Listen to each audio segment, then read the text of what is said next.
जय श्री महाकाल दोस्तों, आज शनि प्रदोष है। तो आज के दिन मैं आपको शनि प्रदोष की 2 व्रत कथा सुनाने जा रही हूँ, जिसको सुनने से हमारे घर में सुख समृद्धि, पुत्र पौत्र की प्राप्ति होती है, धन अन्न धन के भंडारे भरते हैं।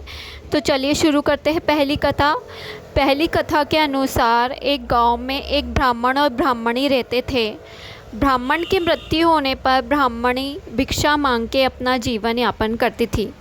एक बार वो भिक्षा मांगकर लौट रही थी तो रास्ते में उसे 2 लड़के दिखाई दिए। वो लड़के बड़े मासूम से रोए जा रहे थे, तो ब्राह्मणी उन्हें अपने साथ ले आई और अपने साथ पाल पोस कर उन दोनों लड़कों को बड़ा किया। एक बार वह उन दोनों को लेकर ऋषि शांडिल्य के पास गई और उनसे पूछा कि ये दोनों लड़के कौन हैं। तो ऋषि शांडिल्य ने उनका भविष्य देखकर बताया। ऋषि शांडिल्य ने कहा कि ये दोनों लड़के विदर्भ नरेश के राजकुमार हैं। गंधर्व नरेश ने विदर्भ नरेश को लड़ाई में हरा दिया था तथा उनका सारा राजपाट छीन लिया था। इसलिए ये दोनों लड़के बिना माता पिता के दर-दर ठोकरें खा रहे हैं। तो फिर उस ब्राह्मणी ने पूछा कि इन दोनों को वापस अपना राज्यपाट कैसे मिलेगा। तब ऋषि ने कहा कि अगर तुम शनि प्रदोष का व्रत करती हो और ये दोनों राजकुमार भी अगर शनि प्रदोष का व्रत करते हैं तो भगवान भोलेनाथ की कृपा से इन दोनों को इनका राजपाट ज़रूर मिलेगा।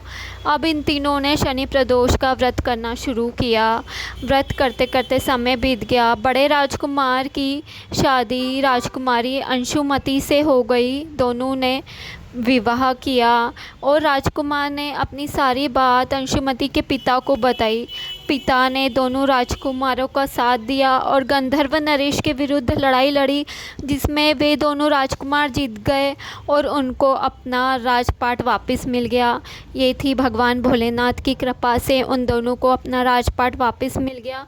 चलिए अब हम शनि प्रदोष की दूसरी कथा सुनते हैं। इस कथा के अनुसार एक गांव में एक सेठ सेठानी रहते थे। उन दोनों की बहुत समय से संतान नहीं थी। वे दोनों काफ़ी दुखी थे क्योंकि कोई संतान नहीं थी। अब एक बार सेठ सेठानी ने तीर्थ यात्रा पे जाने का सोचा। उन्होंने घर का काम तथा पूरा व्यापार का काम एक नौकर के हवाले करके दोनों तीर्थ यात्रा के निकल गए।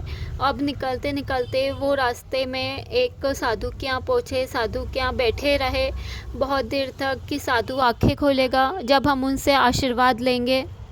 बहुत देर तक बैठने के बाद साधु ने जब आंखें खोली तो साधु ने कहा कि मैं तुम दोनों का दुख जानता हूँ। तुम्हारे यहाँ घर में संतान नहीं है, इसलिए तुम दोनों दुखी हो। तुम अगर शनि प्रदोष का व्रत करोगे तो तुम्हारे यहाँ संतान की प्राप्ति जरूर होगी। उन दोनों ने तीर्थ यात्राएं पूरी करी। उसके बाद वे जब घर आए उन दोनों ने मिलकर शनि प्रदोष का व्रत किया। उस व्रत के प्रभाव से उन दोनों के पुत्र के रत्न की प्राप्ति हुई। हे भोलेनाथ, जैसे आपने सेठ सेठानी की गोदी भरी वैसे सबकी भरना, सबकी मनोकामनाएं पूर्ण करना। जय श्री महाकाल दोस्तों।